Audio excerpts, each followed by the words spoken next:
Hello বন্ধুরা, স্বাগতম আবারও আপনার প্রিয় ইউটিউব চ্যানেল মাটি ও মানুষ টিভিতে। আজকের ভিডিওতে আমরা জানব এমন একটি চমকে দেওয়া খবর নিয়ে যা ভারতের ব্যাংকিং খাতে বড় পরিবর্তন আনতে চলেছে। হ্যাঁ বন্ধুরা, এমন 4টি ব্যাংক আছে যেগুলোর অস্তিত্ব হয়তো আর থাকবে না।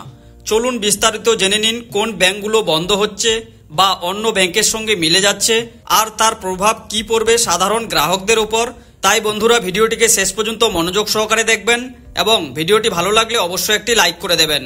পরিবর্তনের মূল কারণ, ভারতে গত কয়েক বছর ধরে সরকার ও Reserve Bank of India bank খাতে বড় ধরনের সংস্কার আনছে। এর মূল উদ্দেশ্য হল দুর্বল ব্যাংকগুলোকে শক্তিশালী ব্যাংকের সঙ্গে মিশিয়ে দেওয়া। এর ফলে ব্যাংকগুলোর আর্থিক অবস্থাও ভালো হবে, প্রশাসনিক খরচও কমবে। উদাহরণ হিসাবে বললে, আগে যেমন পাঞ্জাব ন্যাশনাল ব্যাংক এর সঙ্গে ওরিয়েন্টাল ব্যাংক অফ কমার্স এবং ইউনাইটেড ব্যাংক অফ ইন্ডিয়া মিশে গিয়েছিল, তেমনি এখন আরও 4টি ব্যাংক একত্রিত বা বিলুপ্ত হতে চলেছে। কোন 4টি ব্যাংকের ভবিষ্যৎ অনিশ্চিত? সরকারি সূত্র ও মিডিয়া রিপোর্ট অনুযায়ী নিম্নলিখিত 4টি ব্যাংকের ভবিষ্যৎ নিয়ে সিদ্ধান্ত হতে পারে। 1. Indian overseas bank, 2. UCO bank, 3. Central bank of India, 4. Bank of Maharashtra. এই 4টি ব্যাংক তুলনামূলকভাবে ছোট এবং অনেকদিন ধরে আরবিআই এর পিসিএ লিস্টে ছিল।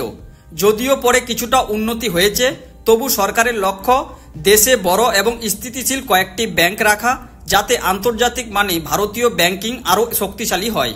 এখন প্রশ্ন হলো, যদি এই ব্যাংকগুলো বন্ধ হয় বা মিশে যায় তাহলে গ্রাহকদের কি হবে? চিন্তার কিছু নেই, আপনার টাকা, অ্যাকাউন্ট বা ফিক্সড ডিপোজিট পুরোপুরি সুরক্ষিত থাকবে। যদি ব্যাংক মিশে যায়, আপনার অ্যাকাউন্ট স্বয়ংক্রিয়ভাবে নতুন ব্যাংকে স্থানান্তরিত হবে।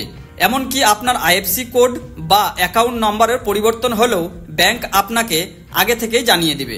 তবে নতুন ব্যাংকে গেলে কিছু পরিষেবা বা চার্জে পরিবর্তন আসতে পারে, যেমন ATM withdrawal limit, net banking interface বা লোন প্রসেসিং চার্জ। ব্যাংক বিশেষজ্ঞদের মতে এই পরিবর্তন দেশের অর্থনীতির জন্য ইতিবাচক, কারণ ছোট ব্যাংকগুলো আলাদা আলাদা থাকলে ঝুঁকি বেশি হয়, একত্রিত হলে মূলধন শক্তিশালী হয়, পরিষেবা বাড়ে এবং আন্তর্জাতিক স্তরে প্রতিযোগিতার অংশ নিতে পারে। তবে কিছু বিশেষজ্ঞদের মতে যদি খুব বেশি ব্যাংক মিশে যায় তখন গ্রাহক সেবার মানে প্রভাব পড়তে পারে। তাই সরকারের উচিত ধীরে সুস্থে সিদ্ধান্ত নেওয়া। তো বন্ধুরা, এই ছিল ভারতের ব্যাংকিং সেক্টরের আসন্ন বড় খবর, যেখানে 4টি ব্যাংকের ভবিষ্যৎ নিয়ে চলছে চূড়ান্ত আলোচনা। আপনার মতে এই পরিবর্তন ভালো না খারাপ কমেন্টে জানাতে ভুলবেন না। ভিডিওটি ভালো লেগে থাকলে লাইক করবেন, চ্যানেলটিকে সাবস্ক্রাইব করবেন এবং পাশের বেল আইকনটি ক্লিক করবেন। আর খবরটিকে শেয়ার করবেন বন্ধুদের সঙ্গে, যাতে তারাও জানতে পারে এই বড় পরিবর্তনের কথা। ধন্যবাদ। পরের ভিডিওতে আবার দেখা হবে নতুন আপডেট নিয়ে। ভালো থাকবেন, সুস্থ থাকবেন।